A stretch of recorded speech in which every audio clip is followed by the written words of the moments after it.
অভয়াকাণ্ডকে কেন্দ্র করে নতুনভাবে প্রতিবাদ শুরু করল ছাত্র যুব নাগরিক সভা। সন্ধ্যায় কাথি সেন্ট্রাল বাস স্ট্যান্ডে একটি নাগরিক সভার আয়োজন করা হয়। সেখানে প্রতিবাদ মুখর ছাত্র যুবরা সোচ্চার হয়েছেন অভয়াকাণ্ডের তদন্ত প্রক্রিয়ায় সিবিআইয়ের ভূমিকা এবং মুখ্যমন্ত্রীর দেওয়া প্রতিশ্রুতির বিরুদ্ধে। তাদের দাবি, অভয়া মঞ্চের যদি সুনির্দিষ্ট পরিকল্পনা থাকে তাহলে অবশ্যই যেতে পারে। আমরা মনে করি যে এই আন্দোলনকে কেন্দ্র করে নয়, অবশ্যই আন্দোলনকে কেন্দ্র করে যে জায়গাটা এসেছে তাতে স্বাস্থ্য পরিকাঠামো এবং স্বাস্থ্য পরিকাঠামোর প্রশ্ন। মাননীয় মুখ্যমন্ত্রীর বাড়িতে অভয়া মঞ্চ যাচ্ছে, হ্যাঁ, অভয়া মঞ্চ তাদের সুনির্দিষ্ট যদি কোনো পরিকল্পনা থাকে সেই পরিকল্পনা নিয়ে অবশ্যই যেতে পারে। বিষয়বস্তুটা জানা থাকলে বলতে পারতাম, কিন্তু তারা যদি যায় তাহলে ঠিক আছে, যেতেই পারে। প্রোগ্রেসিভ হেলথ অ্যাসোসিয়েশনের গঠনের পর প্রথম কার্যকরী বৈঠক আগামীকাল। আমরা যেটা মনে করি যে এই আন্দোলনকে কেন্দ্র করে 9 আগস্টের আন্দোলনকে কেন্দ্র করে যে জায়গাটা এসছে সেটা হচ্ছে স্বাস্থ্যের পরিকাঠামো এবং স্বাস্থ্যের যে ব্যবস্থার প্রশ্ন। তাহলে সেই জায়গা থেকে আমার যেটা প্রশ্ন সেটা হচ্ছে যে মাননীয় মুখ্যমন্ত্রীর মিটিংয়ে তিনি সেই জায়গায় পরিষ্কার বলেছিলেন যে সেন্ট্রাল রেফারাল সিস্টেম গড়ে তুলবেন। তিনি বলেছিলেন বেড মনিটর ভ্যাকেন্সি সিস্টেম থাকবে। তিনি বলেছিলেন জিডিএমও রিক্রুটমেন্ট হবে। তিনি বলেছেন নার্সিং থেকে প্যারামেডিক্যাল রিক্রুটমেন্ট হবে। সেগুলোর অবস্থার স্ট্যাটাস কী এখন? তাহলে আমরা দেখতে পাচ্ছি দিনের পর দিন যে তিনি প্রতিশ্রুতি দিয়েছেন সেই প্রতিশ্রুতির বাস্তব ভিত্তি এই মুহূর্তে কিছু নেই। আপনারা যদি দেখেন সাম্প্রতিককালে মিদনাপুর মেডিকেল কলেজে স্যালাইনকে কেন্দ্র করে যে প্রসূতির মৃত্যু হয় সেই প্রসূতি মৃত্যুতে ডাক্তারদেরকে তিনি সাসপেন্ড করলেন, কিন্তু প্রসূতি মৃত্যুর প্রকৃত কারণ কি? পোস্টমর্টমে তো মেডিকেল নেগলিজেন্সির কোনো প্রমাণ নেই। তাহলে কেন মৃত্যু হলো প্রসূতির এই প্রকৃত কারণ এখনও রাজ্য সরকার অনুসন্ধান করে বার করতে পারলো না কেন? তাহলে অ্যাসোসিয়েশন এর আগেও ছিল, এই নতুন অ্যাসোসিয়েশনও থাকবে, কিন্তু স্বাস্থ্যের পরিকাঠামোর ক্ষেত্রে যে সমস্যাগুলো, স্বাস্থ্যের উন্নতির ক্ষেত্রে যে সমস্যাগুলো, সেই সমস্যাগুলো এখনও বিদ্যমান।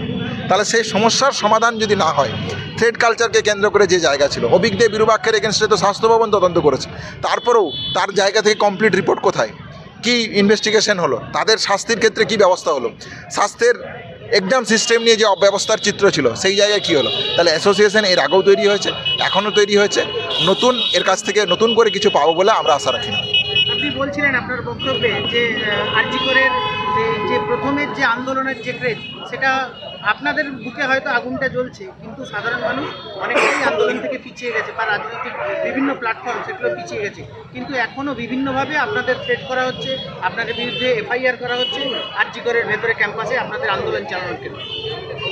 না, যেটা বলার সেটা হচ্ছে যে আন্দোলন একটা বিজ্ঞান। তাহলে আন্দোলন আজ 6 মাস অতিবাহিত হতে যাচ্ছে, তাহলে প্রতি 6 মাসের যে প্রতিটা দিন একই রকম চলবে এটা কোনো সায়েন্টিফিক বিজ্ঞানসম্মত শিক্ষা নয়। তাহলে আন্দোলনের যে কোনো আন্দোলনের চড়াই থাকে উতরাই থাকে, একটা আন্দোলন এইভাবেই চলে। তাহলে ঠিক সেইভাবেই আন্দোলন এই মুহূর্তেও চলছে।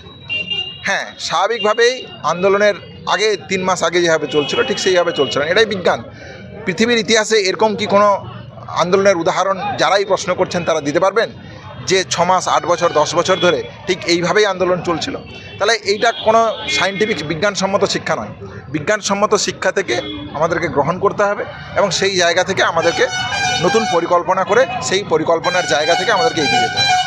আপনাদের নামে যে এফআইআর করা হচ্ছে বললেন, এটা কি কোনো রাজনৈতিক দলের দ্বারা কোনো প্রভাবিত হয়েছে? যে জায়গাটা আমরা পরিষ্কারভাবে মনে করি যে অভিজ্ঞ বিরূপাক্ষ থেকে শুরু করে থ্রেড কালচারে যারা যারা অভিযুক্ত হয়েছে, আরজি কর medical college, Kalyani medical college, north Bengal medical college, Bardhaman medical college, তাহলে এই যে এতগুলো অভিযোগ আছে সেই অভিযোগের সারবক্তা কী? সেই অভিযোগগুলোর বিচার কি হলো? তাহলে তদন্ত যদি করতেই হয়, এই আন্দোলনকে কেন্দ্র করে যে থ্রেড কালচারের প্রসঙ্গ উঠে এসেছিল তার তদন্তের গতি প্রকৃতি কোথায়? তাহলে তার জায়গা থেকে সে যদি কোনো ব্যবস্থা না নেয়, অথচ যারা আন্দোলন করেছে তাদেরকে নানান প্রকারে হ্যারাসমেন্ট করার জন্য মিথ্যে অভিযোগ, ভুয়ো অভিযোগ দিয়ে আজকে কি আশফাকুল্লাহ নায়ার এগেনস্টে যে অভিযোগ এনেছে, কলকাতা হাইকোর্ট তাকে বলেছে যে তদন্ত আর তোমার করার দরকার নেই, অনেক তদন্ত করেছে। কলকাতা পুলিশের যে অতি সক্রিয়তার কথা, রাজ্য পুলিশের অতি সক্রিয়তার কথা, তাকে ভর্ৎসনা করেছেন। কিঞ্জলদার এগেনস্টে যে কমপ্লেন, সেই কমপ্লেনের জায়গা থেকে ওয়েস্ট বেঙ্গল মেডিকেল কাউন্সিলের যিনি চেয়ারম্যান ছিলেন তাকেই কলকাতা হাইকোর্ট সরিয়ে দিল। তিনি একটা অনৈতিক এবং অযৌক্তিকভাবে ছিলেন, তিনি পদের অপব্যবহার করছিলেন। তাহলে এই তো মানে তার জায়গা থেকে নৈতিকতা মূল্যবোধের জায়গা। তাহলে সেই জায়গাটাকে আগে নিজের ঘরের দিকে তাকাক, ঘর আগে পরিষ্কার করুক, সেই জায়গা থেকে পচা গন্ধ ছড়াচ্ছে সেই গন্ধগুলো আগে পরিষ্কার করুক, তারপর জুনিয়র ডাক্তারদের পিছনে লাগতে আসবে।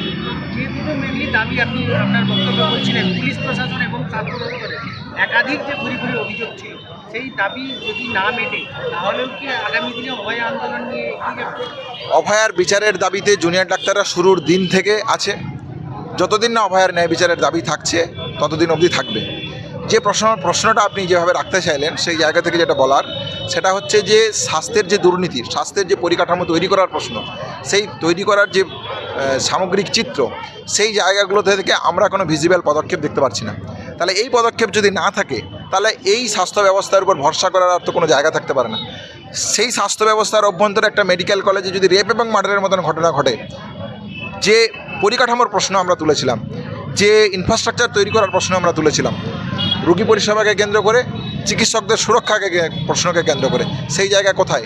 তাহলে সেই জায়গা যদি না থাকে, তিনি যদি মনে করেন যে তিনি এই অডাসিটির জায়গা থেকে এইভাবেই থাকবেন, তাহলে স্বাভাবিকভাবেই জুনিয়র ডাক্তারদেরকে আন্দোলনের জায়গা থেকে সরে আসার কোনো প্রশ্ন নেই। সেই দাবি নিয়ে আন্দোলন চলবে।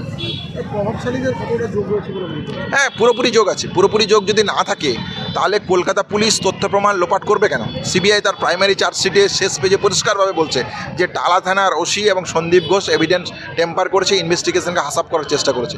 তাহলে ইনভেস্টিগেশনকে হাসাপ করার চেষ্টা একজন প্রিন্সিপাল এবং ওসি কার নির্দেশে করলো, কেন করলো, কী তার উদ্দেশ্য ছিল? তাহলে এই উদ্দেশ্য যদি সামনে সিবিআই আনে তাহলে এই দিনের আলোর মতন পরিষ্কার হবে প্রভাবশালী যুক্ত ছিল কি ছিল না।